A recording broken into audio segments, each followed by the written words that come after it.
Hello and welcome back to the channel. This will be a different sort of video where I show you a flip through of my daily sketches.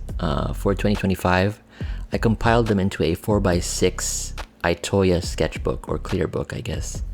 But I've been doing daily sketches on my Instagram for about 4 or 5 years now, probably longer than that. What you're seeing here is the tail end of the process for this Feora sketch that I did last month, I think. Or was it this month? I forget. All of these pieces are done 4x6, but the paper fluctuates between either Canson or Strathmore. They're all done with Unipin inks, Deleter screen tone, and Posca acrylic white markers.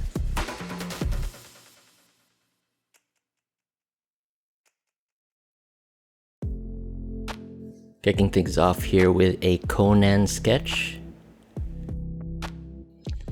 And there's a Lobo. He's one of my favorite DC characters. I feel like I should draw him more. And on the opposite side is Squirrel Girl. Here we have Kagan from my webtoon Urban Animal. This was an experiment in creating a sort of cast shadow effect using just screen tone. This is Spider Jerusalem from the classic Vertigo series Transmetropolitan. We got a Macquarie Darth Vader on the left and a black cat. This is a recently purchased Doctor Strange inspired by the movie poster. And of course, we've got Saturn Girl, Sachiel, or Sachiel? Satchel, the first big kaiju villain from Neon Genesis Evangelion. Followed by Witchblade. I feel like I do a Daredevil piece once every 3 months. I love the character. I haven't read any cool Daredevil stuff recently, so if you have recommendations from the last 5 to 10 years, I'm all ears. I'm looking forward to the show as well. This was a fun space ghost. On the opposite side, a very grim Thor. Sorceress from Masters of the Universe. That bird or eagle headdress is a bitch to draw, but I'm really happy with how this turned out. On the opposite side is Psylocke from Marvel Rivals. Marvel. See the character on the left? That is Grendel, and you'll be seeing a lot of him because he's got a dedicated fan base, and this one piece got claimed by 2 or 3 different people. Raven from the Teen Titans, and my hands down favorite Image character, the Savage Dragon. I love Black Sad. I have all the Black Sad books, but this is my first piece, my first illustration of him. And then there's Batman. Some of you may have heard of him. This is an Optimus Prime, and yes, here is Grendel number 2. Of course, facing the opposite angle and playing up the rain effects a little bit. And what's this? Yep, Grendel number 3.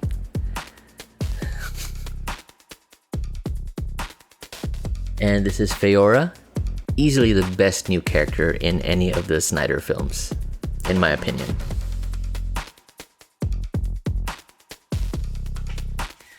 And then of course there's this Count Orlok piece that I intentionally illustrated with 0 screen tone. And then shifting into February, I kicked it off with Lord Athelstan. This is a VTuber that I'm a fan of. He creates good music and he's got really fun gaming videos.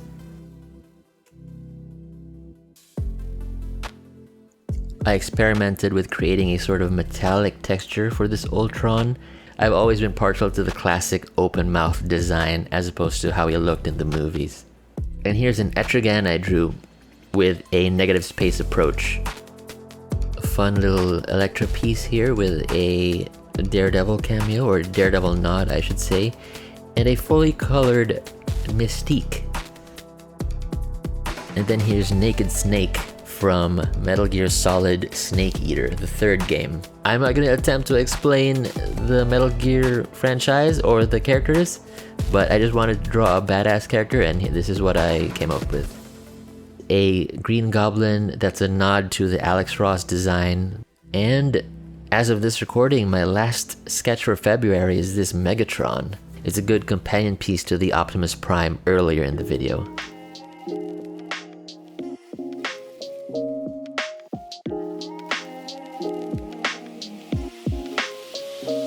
All the pieces in this video are available via my art rep, Next Comic Art. I'll put a link in the description. However, some of the pieces have already been purchased in the recent weeks. But do know that I am usually open for commission, so if you have a specific request, don't hesitate to reach out to Jiggy. I would like to thank everybody for checking out the channel. To the new subscribers, welcome. And I'd like to announce that I have finally given in to peer pressure. What you're seeing now is a tease of the next video, which is a screen tone tutorial. Yeah, I know.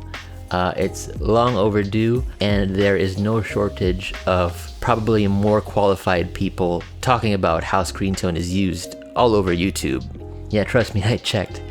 But I feel like a handful of you are interested in my exact process, and I really do appreciate it. And I will try to get into not just how it's used, but the thought process of how to use it. That'll make more sense in the actual video, but let me sign off here. Thank you once again, everybody. Catch you next time.